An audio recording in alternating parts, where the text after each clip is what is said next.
홍대에 있는 제로 카페에 도착했습니다. 여러 가지 메뉴가 있었는데 제로 카페답게 노슈거 메뉴들이 많았습니다. 노슈거 푸딩도 있네요. 그 중에서 저는 디카페인 아메리카노와 디저트를 하나 시켰는데 노슈거 디저트였고 초코로 만들어진 메뉴였습니다. 주문한 음료와 디저트가 나왔는데 겉으로 봤을 때는 노슈거 디저트라고 생각이 들지 않았습니다. 냄새도 좋고 꾸덕하니 맛이 궁금하더라고요. 디저트를 한 입 먹었을 때 첫 느낌은 맛있었습니다. 시중에서 파는 일반 초코 디저트와 맛이 거의 동일했고 초코 맛이었는지 달달함도 느껴졌던 것 같아요. 근데 신기한 건 얼마 안 먹은 것 같은데 배가 불러서 남겼어요. 거기 안에 뭐 납작하고 밥알같이 생긴 게 있는데 그거 영양인 것 같습니다. 가게 내부에는 남자는 저 혼자였고 대부분 상당히 날씬하신 여성분들이 손님이었습니다. 외국인 분도 있었는데 그분도 날씬했고요. 오히려 마른 분은 없었던 것 같고 아무래도 제로 디저트로 된 카페를 굳이 왔다는 것은 식당에서 시켜먹는 제로 콜라 먹는 정도와는 다르게 디저트마저도 제로로 먹겠다라는 의지가 있는 분들이 아마 방문하지 않았을까라는 생각이 들었습니다. 홍대에는 옷가게들이 정말 많잖아요. 유독 오늘 마네킹이 되게 말라 보이더라고요. 마네킹들이 점점 개미 허리가 되어가는 것 같습니다. 제로 스토어라는 게 있더라고요. 제로 스토어 안에는 생각보다 많은 종류의 제로 음식들이 있었습니다. 제가 김부각을 좋아하는데 제로로 나오더라고요. 이건 간식거리로 먹으면 좋을 초코맛 과자겠죠? 왠지 아는 맛일 것 같습니다. 그래놀라가 견과류 아닌가요? 견과류도 저당으로 할 수 있나 보네요. 또 제로 냉동식품이 있었는데 맛이 궁금해서 구매하려고 했으나 촬영하느라 까먹었습니다. 제로 음식하면 사람들이 생각하는 키워드가 먹어도 죄책감이 없다는 거잖아요. 스팸, 황도, 심지어 소스도 있더라고요. 제로는 아니어도 저당, 저칼로리였습니다. 저는 젤리를 좋아하니까 제로 젤리를 하나 구매해서 다음 장소로 이동하면서 먹으려고 했는데 보니까 소비기한이 6월 8일까지로 촬영일 기준 2달이나 지난 제품이더라고요. 냄새도 시큼한 것 같아서 먹지 않고 버렸습니다. 그렇게 홍대를 조금 더 걸어봤었는데 10년 전 홍대 한창 다녔을 때랑 비교하면 정말로 사람들이 다 마르거나 날씬하더라고요.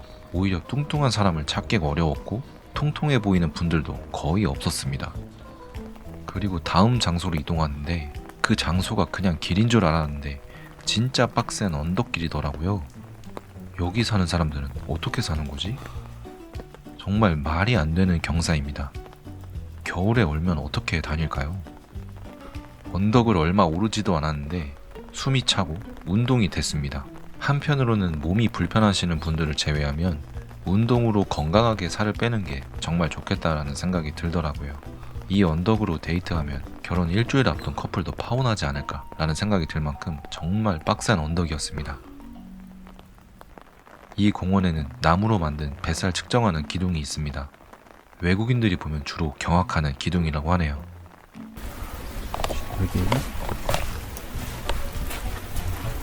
여기는 쉽지.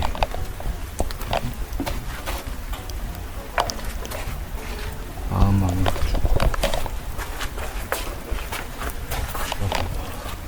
난 토마토.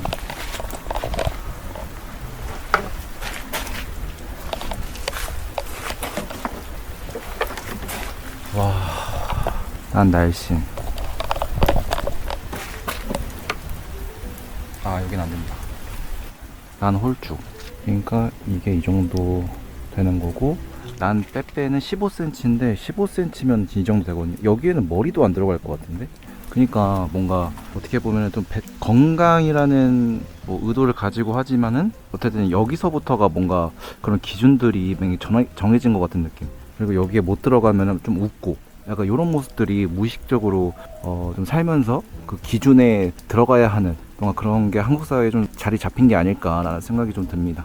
그리고 이제 이런 것들은 이렇게 아이들 노는 놀이터 쉽게 자리 잡고 있어가지고 뭔가 어렸을 때부터 이런 것들을 보고 자라면서 기억 속에 하나둘씩 있는 거죠. 들어갔다 나왔다 하면서 너는 들어가네, 나는 안 들어간다 하면서.